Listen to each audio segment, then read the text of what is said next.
Hi, welcome back. We have with us again today Simone Rodrigues. Now, Simone is an accomplished fashion designer, has been able to show your designs all over. But you know, you had mentioned that you talked to other kids in college about what they should do. Where did you go to school at?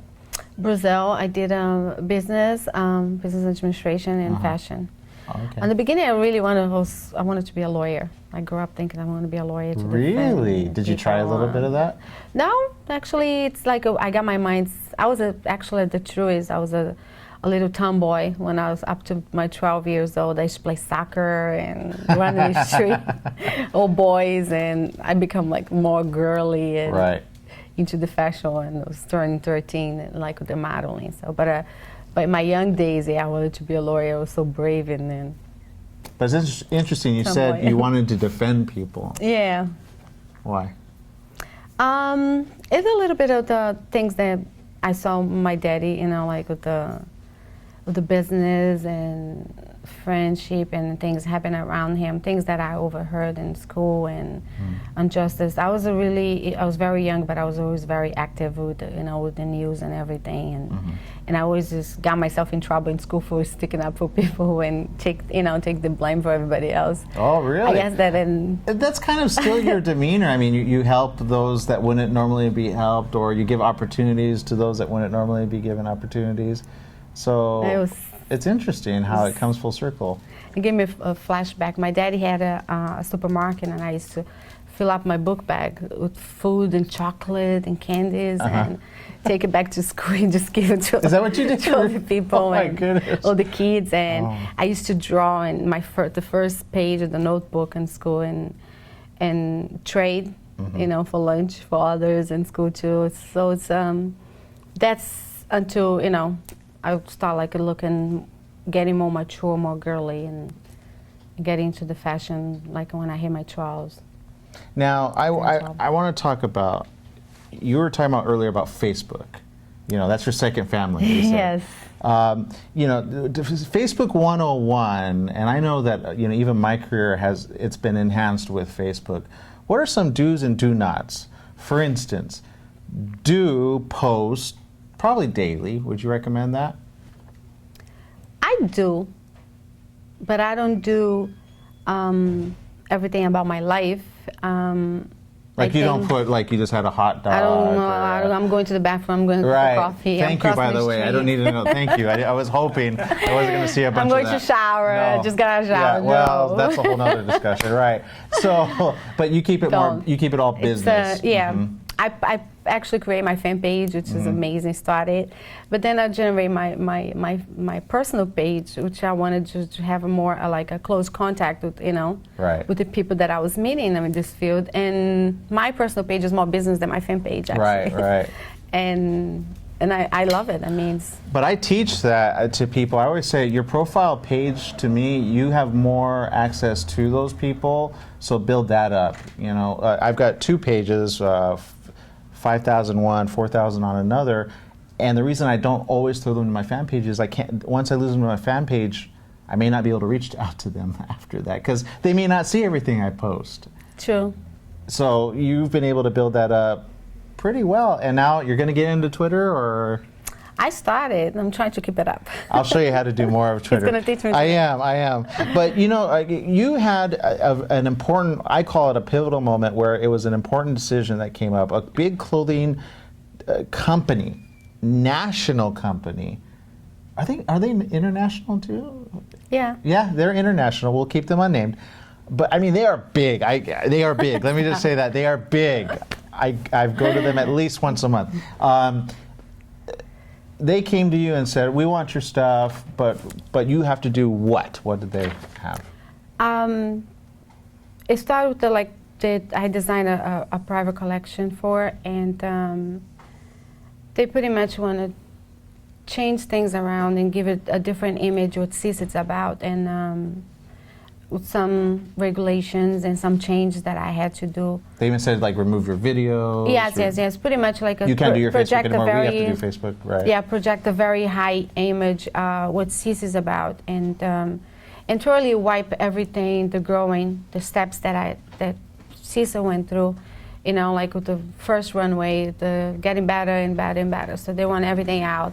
They didn't want me to use not professional models, not professional photographers, not professional makeup artists. Right. Just high name brand, you know. Well, they were building names the and image, industry. right. Yes, which I do understand, but just perfect fits, you know, perfect sizes, which is a size 2 and 4. Oh, I'd be perfect for them. I would have had to, you know, lose it myself. Yeah. But and it was surely, you know, going against everything that I pretty much that I preach. What is, you know, the foundation of Sisa. I mean, my photographers and people that it's growing with me. You know, Right. I give the same opportunity I give my models. I give the makeup artists. I give the photographers. You know, everybody working together. You're loyal. Growing. You Yeah. know. And I had to give all this up out of nowhere. You know, these people make me who I am today. You know, growing with them, the tall, the plus sizes, the full figure, you know, the short. All this is part of Sisa's growing. I mean, and then give that up and like. Were you they know, willing to keep the plus sizes? No, Really? no. Why not? They want just a perfect fit image. You know, just the size 2 and 4. And 2 and nothing 4 against is the the- nothing against the 2 and 4. No, but I know a lot of women. Dream. I'm sorry, women, but I know a lot of you not 2 and 4. You want to be a 2 and 4, but I But- mean, you know, it's not always easy being a 2 and 4. I do those sizes when I had to do the runways and the standards and couture, because you know, in pictures they look amazing when you have the uniform and they walk you. But in reality, it's like you want people to see exactly how that looks. And the short and the tall and the full figure, you want, you know, that real image. So I usually do my own shows on the side too, using who I want it. Right. You know, and if my runway looks like that, you know, up and downs. Well, it's funny. There's been a lot of you know, people starting to discuss the whole image. You know, back in the day we had Marilyn Monroe, we had Elizabeth Taylor, very curvy women, which were not 2s and 4s. And now the image has completely changed in a different way. But to me, you're kind of going back to saying, "Hey, look, this is the beauty." Again, don't forget that we can still make this all beautiful, because it is beautiful, right? Yeah, don't forget that I'm Brazilian, so. Well, okay, all right. What does that mean, Brazilian? Oh, we have curves. Yeah, that's true. So it's, I guess it's, I mean, with all the respect for the professional models and, you know, the tall and to a point too, it's like I live in and I've been to castings that was so demanding for them to be so skinny, you know, and make girls go home and not want to eat. That was like a very, very worried. I was really worried. I don't want to be part of that, you know. I see girls that to get to pass the casting, to make, you know, just some shows, they tape it, you know, like. They tape it in? They taped it, you know, like the breasts, so they can look flat, because designers. Oh, they tape it down? Like, yeah, they was just like squished it.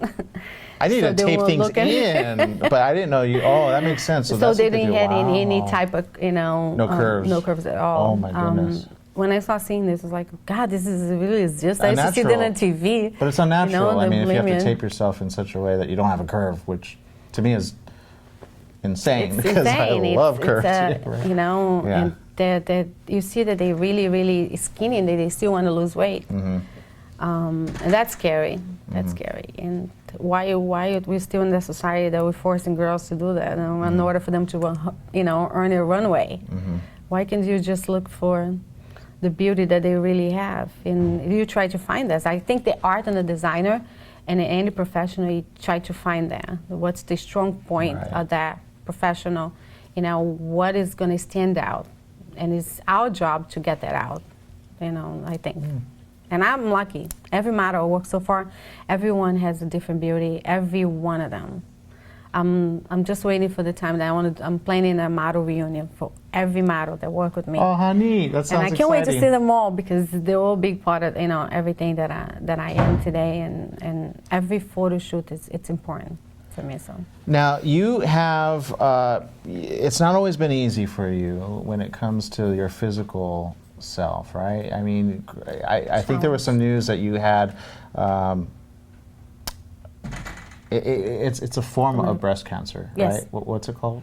Well, I had two lumpectomy, one 10 years ago and one 2 years recently. Okay. But I was extremely, extremely blessed. I mean, I cannot even tell how blessed I am.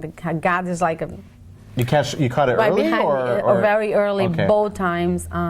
The first time was I had a major car accident and nothing. I didn't have one scratch. Nothing happened to me, and then, but they saw when I had through the MRI, they saw the little lump. It was the MRI. It was the MRI. Which they were looking just to see if you're okay. But yes, because they that. couldn't believe it that I was okay. Oh, they wow. thought I had some internal bleeding because they had to cut the car to get me out, and I didn't have nothing but. And wait, you were young at that time. Yeah. Not that you're not. Hold on, not that you're not. But I mean, you were at the age where I know that they don't check automatically. It's not a common. Doctors don't tell you. If you're young, they tell you no, you don't need to do a mammogram right now. I recommend to do it.